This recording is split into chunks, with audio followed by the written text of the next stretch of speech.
नमस्कार हार्दिक भाव स्वागत जनाऊँ आम ओडिया भाषा साहित्य को।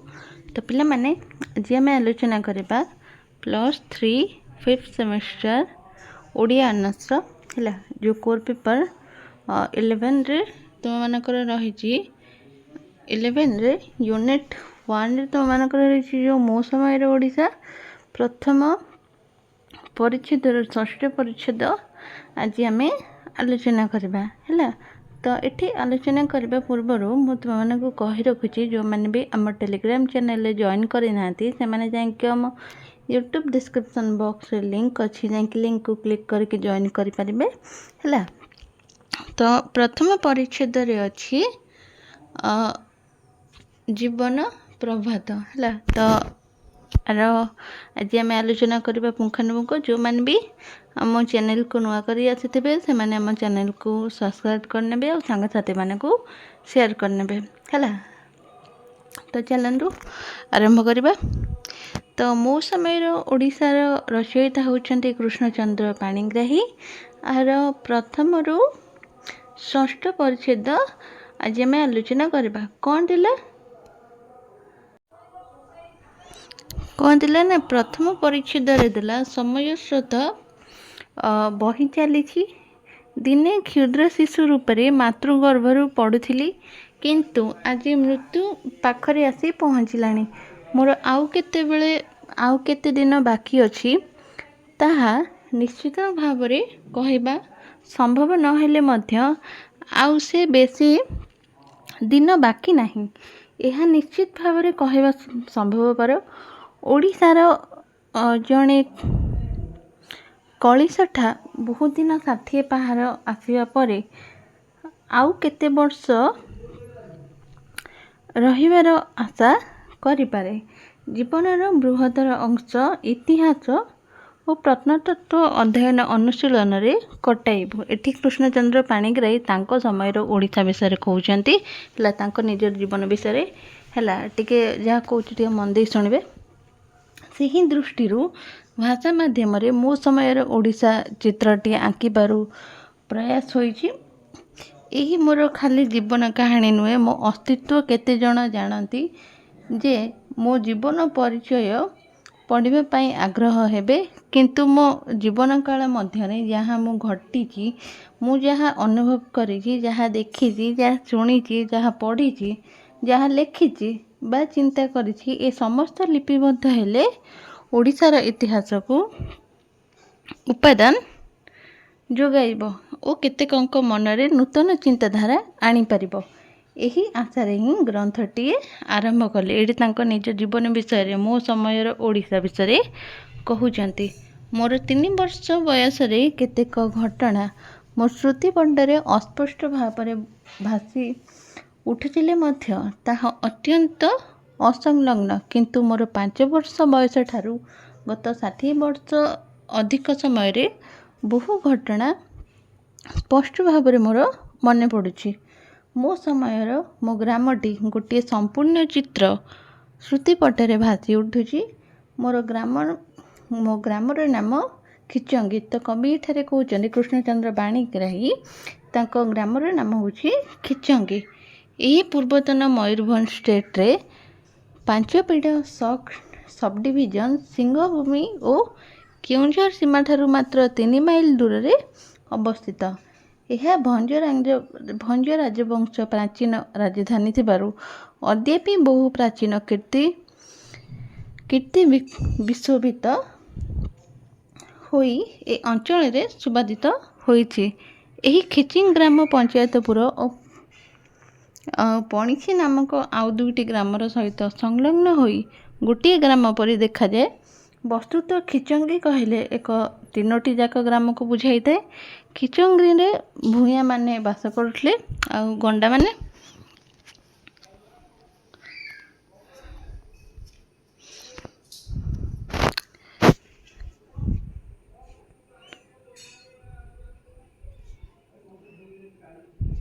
ग्रामटी पूर्व पश्चिम उत्तर उपकंठरे आम कुंज मानकर ग्राम अनति दूर पर्यंत लंबी आसीला। एकदा यही ग्राम निखंच अरण्य आवृत थिला मात्र जो बयसरे कथा कहूची से समय दक्षिण और पश्चिम पटरे गुलालता पर्याप्त केवल खंड क्षेत्र माने विरल विशाल शाल तरुण मानक सह अरण्य अवशेष रूपे विद्यमान थिला। तांकर कवि एठारे कहउछन्ती तांकर ग्रामर नाम हूँ खिचगंडा। खिचगंडा कहले दुईटी ग्राम को बुझाउतला। तांकर से जो ग्रामटी रही तार पूर्व पश्चिम उत्तर उपकूल में कुंज मानक ग्राम बा गंडा ये सब जो आदिवासी मानकर जीवन यापन थिला। तांकर ग्राम सीमारे और उपकंठरे 26टी छोट बड़ पोखरी अंध पृथ्वीर अवस्थित थिला। गोटे ग्राम मध्य गोटे जलाशय अवस्थान भारत तथा उत्कल विरल। पूर्व कीर्ति किराटिनी भंजभूमि धन्य राजधानी रे अतीत गौरव रूपे एमानक मध्य अधिकांश अद्यापि अवस्थित।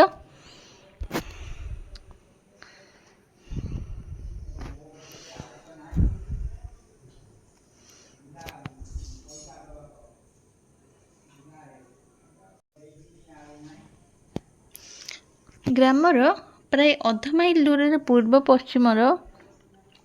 पश्चिम पटे भंडिनी खाईरी नामक दुईटी सर्वतारी निर्झरणी प्रवाहित। तांकर ग्राम खिचंडी ग्रामर पूर्व पश्चिम भंडिनी आ खाईरी नामक दुईटी निर्झरणी बही जाउची। ग्रामर प्राय 3 माइल दूर तांकर बैतरणी बही चली और से निर्झरणी निजे के लगाई आश्रय देइछि। पूर्व पटे ठिबा ठाकुराणी शाला ठाकुराणी मंदिर बेढ़ा ग्रामर सर्वश्रेष्ठ आकर्षण स्थान। 1000 रु अधिक वर्ष है यही देवस्थान प्रहार मान कालचक्षे अम्लान कीर्ति द्वारा बही आसी। जो समय कथा लिखी से समय विरल महारूह मानकर सहित निबित गुड़ाक लतारे ग्रामस्थानटी आच्छन्न होइतिला एवं कालजयी अपरूप काल मंडित दुईटी पाषाण मंदिर और भग्न जन्न बहु पाषाण मूर्ति एठारे विद्यमान थिला। श्रुति श्मशान ये छलिटी चिरश्यामल और चिरशीतल होई पुराण वर्णित तपोवन शोभा धारण करितला। एठारे गले सबु दुख पार्श्वर थाए। अनाम सूक्ष्म संभावर सुगंध अंचल ए खुचिंडा गाम है। ये ग्राम नवजात अतिथि मु मने मने भावुली ये स्वर्गीय स्वर लहरी कौन कौन पक्षी कंठर संभव ना देवलोकरू आगत। वर्षर बहु मसरे कामिनी कामनय रूप पुष्प संभार समग्र स्थान तीर्थ सुबात आवरण रोला। वस्तुत्व देवस्थूल गुणलता मध्य कामिनीर संख्या सर्वाधिक थिला।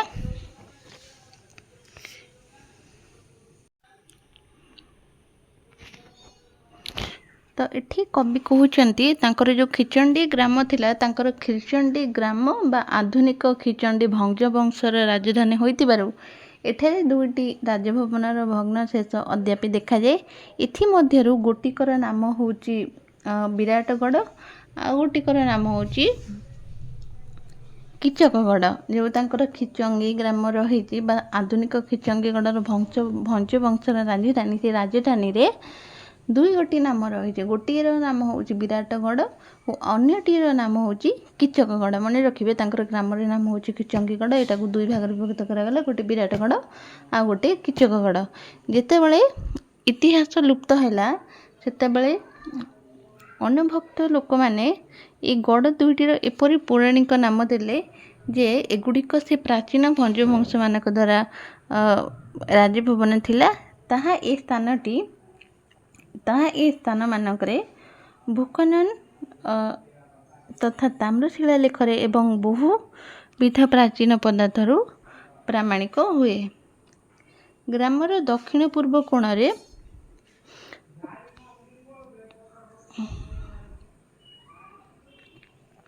ग्रामर दक्षिण पूर्व कोणरे भंडाणीकर तट देश अवस्थित विराटगढ़ विशाल शालतरु ଓ ଘନ ଗୁଳ ଲତା ବର୍ଣ୍ଣ ହୋଇ ରହିଥିଲା ଏବଂ ଏହାର ପାର୍ଶ୍ୱରେ ନଦୀ ସ୍ରୋତ ଖୋଦିତ ବହୁ ଖଣା ବା ଖଜଣା ସାତପୁରୀ ନାମରେ ଅଭିହିତ ହେଉଥିଲା।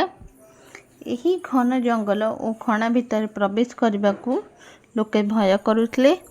ଗ୍ରାମର ପଶ୍ଚିମ ସୀମାକୁ ଲାଗି ଖଲରୀ ନଦୀ ଅଦୂରରେ ଅବସ୍ଥିତ, ଯାହାକି କିଚକଗଡ଼ର ଦୁର୍ଗରୁ ସମସ୍ତ ଚିହ୍ନ ବିଦ୍ୟମାନ ଥିଲା ଓ ବର୍ତ୍ତମାନ ମଧ୍ୟ ଅଛି। ଯେଉଁ କିଚକଗଡ଼ଟା ବର୍ତ୍ତମାନ ମଧ୍ୟ ଅଛି। ପ୍ରାଚୀନର ସନ୍ନିକଟ ଅର୍ଦ୍ଧ ପ୍ରୋଥିତରେ ଗଡ଼ଖାଇ, ଯଥାକି ରାଜଗୁରୁ ଓ ରାଣୀ ଗୋଧା ହେଲା। ରାଜଗୁରୁ ଓ ରାଣୀ ଗୋଧା ନାମଧେୟ ପୁଷ୍କରଣୀ ଦ୍ୱୟ ମଧ୍ୟ ରହିଛି। କିଚକଗଡ଼ ଆଉ ବିରାଟଗଡ଼ ଯେଉଁ ଥିଲା ତାର ଘନ ପୂର୍ଣ୍ଣ ନଥିଲା, ଯାହାକି ବିଶାଳ ଆମ୍ବ ଓ ଶାଳମାନେ ପ୍ରହରୀ ପରି ଗଡ଼ଟିରେ ଜଗି ରହୁଥିଲେ ହେଲା ବା ଦଣ୍ଡାୟମାନ କରୁଥିଲେ। ସେମାନଙ୍କ ପଦଦେଶରେ ନାନା ଜାତିର ଗୁରୁଲତା ସମଗ୍ର ଦୁର୍ଗଟିକୁ ଆଚ୍ଛନ୍ନ କରିଦେଇଥିଲା। ସେ ଯେଉଁ ଦୁର୍ଗ କିଚକଗଡ଼, ଯେଉଁ ଦୁଇଟା ଗଡ଼ ଥିଲା, ସେଇ ଦୁଇଟି ଗଡ଼ରୁ ଶାଳକମାନେ ପ୍ରହରୀ ଦେଇ ଦଣ୍ଡାୟମାନ କରୁଥିଲେ ଓ ସେଇ ଦୁଇଟି ଗଡ଼କୁ ଦେଶର ନାନା ଜାତିର ଗୁଳ୍ମଲତା ସମଗ୍ର ଦୁର୍ଗଟିକୁ ଆଚ୍ଛନ୍ନ କରି ରହିଥିଲା। ଏଠାରେ ବର୍ଷ ସାରା ନାନା ଜାତିର ପକ୍ଷୀ, ପୁଷ୍ପ, ଫଳ ଦେଖିବାକୁ ମିଳୁଥିଲେ। ବସନ୍ତର ପ୍ରାରମ୍ଭରେ ଏ ସମସ୍ତ ଐନ୍ଦ୍ରଜାଲିକ ଶୋଭା ସୃଷ୍ଟି ହେଉଥିଲା। ବନସିନ୍ଧୁ ଲତାୟିତ ଜନ୍ତୁରେ ଅଗଣିତ ଶୁଭ୍ର ସୁମନ ଦହନରେ ସୌରଭ ମୁଗ ଏସବୁ ବିତରଣ କରୁଥିଲେ। ଇନ୍ଦ୍ର ସଦ ଆଜସ ଶୁଭ୍ର ସୁସ୍ପଷ୍ଟ ବଳରେ ଆନତ ହୋଇ ସମସ୍ତଙ୍କୁ ଆହ୍ୱାନ କରୁଥିଲା ଯେ ସୁନାରୀ ପୂର୍ଣ୍ଣ ବର୍ଣ୍ଣ ପୁଷ୍ପଲତାମାଳ ମଣ୍ଡିତ ହୋଇ ଐଶ୍ୱର୍ଯ୍ୟଶାଳିନୀ ରମଣୀ ପରି ଦେଖାଯାଉଥିଲା ଏବଂ କିଂଶୁକର ଅଜସ୍ର ଲୋହିତ ସ୍ତବକ ଦାବାଗ୍ନିର ବ୍ରଣ ଆଣି ଦେଉଥିଲା। ସେ ଯେଉଁ ଦୁଇଟି ଗଡ଼ ଥିଲା ହେଲା, ଦୁଇଟି ଗଡ଼ର ନାମ ଟିକେ ନୋଟ୍ କରି ରଖିଦେବେ। ଖିଚଣ୍ଡୀ ଗ୍ରାମରେ ଦୁଇଟି ଗଡ଼ ଥିଲା ହେଲା। ଆମ୍ଭର କୁଞ୍ଜମାନେ ଗ୍ରାମବାସୀମାନଙ୍କୁ ଲମ୍ବି ଆସିଥିଲେ। ଏମାନଙ୍କ ମଧ୍ୟରୁ କେତେକ ନବୀନ ଓ କେତେକ ପ୍ରାଚୀନ। ଏଠି କବି କହୁଛନ୍ତି ତାଙ୍କ ଗ୍ରାମ ସୀମାରୁ ଲମ୍ବି ଆସିଲେ କେତେ ଜଣ ନବୀନ ଓ କେତେ ଜଣ ପ୍ରାଚୀନ। ସମସ୍ତେ ବସନ୍ତ ବେଳେ ତାମ୍ରପଲ୍ଲୀରେ ଅଜସ୍ର ପୁଷ୍ପରେ ମଣ୍ଡିତ ହୁଅନ୍ତି ଏବଂ ଗ୍ରୀଷ୍ମରେ ଫଳବରାରେ ଆନତ ହୁଅନ୍ତି। ଏମାନଙ୍କ ମଧ୍ୟରୁ କୋକିଳରେ ଲହୁ ଝିଙ୍କାରି ଝିଁ ଝିଁ ସ୍ପନ ଅମଡ଼ାଣିମାନଙ୍କୁ ଅତ୍ୟାଚାର ଏଠି ଟିକେ ସ୍ପେଲିଂ ଭୁଲ ଅଛି ହେଲା। ମୁସୃତିପଟାରୁ ଲିଭି ନାହିଁ। ବର୍ଷାର ମେଘାଚ୍ଛନ୍ନ ଦିବସ ମେଘ ଦୂରରେ ଦୂରୀ ହୋଇ ରହିଯାଏ, ଯେପରିକି ତାଙ୍କର ବାରିପାତ ଦ୍ୱାରା ଅନ୍ଧକାରମୟୀ ରଜନୀ ଓ ବନଲତାର ଘନ ଶ୍ୟାମଳତା ଶସ୍ୟକ୍ଷେତ୍ରରେ ନବୀନ ଆଦି ମୋର ମନରେ ପଡ଼ିଯାଇଛି। ମୋର ମନେ ହେଉଛି ଯେ ସେ ମୋର ଗ୍ରାମଠାରୁ ଆଉ କୌଣସି ସୁନ୍ଦର ଗ୍ରାମ ନାହିଁ। ତ ଏଠି ପ୍ରଥମ ପରିଚ୍ଛେଦରେ କବି ଏଠି ନିଜ ଗ୍ରାମ ବିଷୟରେ ବା ଖିଚିଣ୍ଡା ଗ୍ରାମ ବିଷୟରେ ତାଙ୍କର ଯେପରିକି ସୁନ୍ଦର ଶାଳୀନତା ସେସବୁ ତାଙ୍କର ଗ୍ରାମର ରୂପଚିତ୍ର ଆଦି ବର୍ଣ୍ଣନା କରିଛନ୍ତି। ତାଙ୍କ ଖିଚିଣ୍ଡା ଗ୍ରାମରେ ବିଭିନ୍ନ ଗଣ୍ଡାମାନେ ବା ଆଦିବାସୀମାନେ କିଭଳି ଭାବରେ ବସବାସ କରୁଛନ୍ତି, ସେ ଗ୍ରାମରେ ତାଙ୍କର ଚାଲିଚଳନ କିଭଳି ଭାବରେ ଥିଲା, ଏଇସବୁ ତାର ପ୍ରଥମ ପରିଚ୍ଛେଦରେ କବି ଆଲୋଚନା କରିଛନ୍ତି ବହୁତ ସୁନ୍ଦର ଭାବରେ। ତ ତାପରେ ଦେଖିବା ଏହି ଗ୍ରାମରେ ମାନେ ଖିଚଣ୍ଡା ଗ୍ରାମରେ କବି କହୁଛନ୍ତି ଯେ 1909 ମସିହାରେ ମାତୃଗର୍ଭରୁ ଭୂମିଷ୍ଠ ହୋଇଥିଲି। ମୋର ଜାତକ ଭୁବନେଶ୍ୱରରେ ଚୋରିଗଲା। ତାଙ୍କର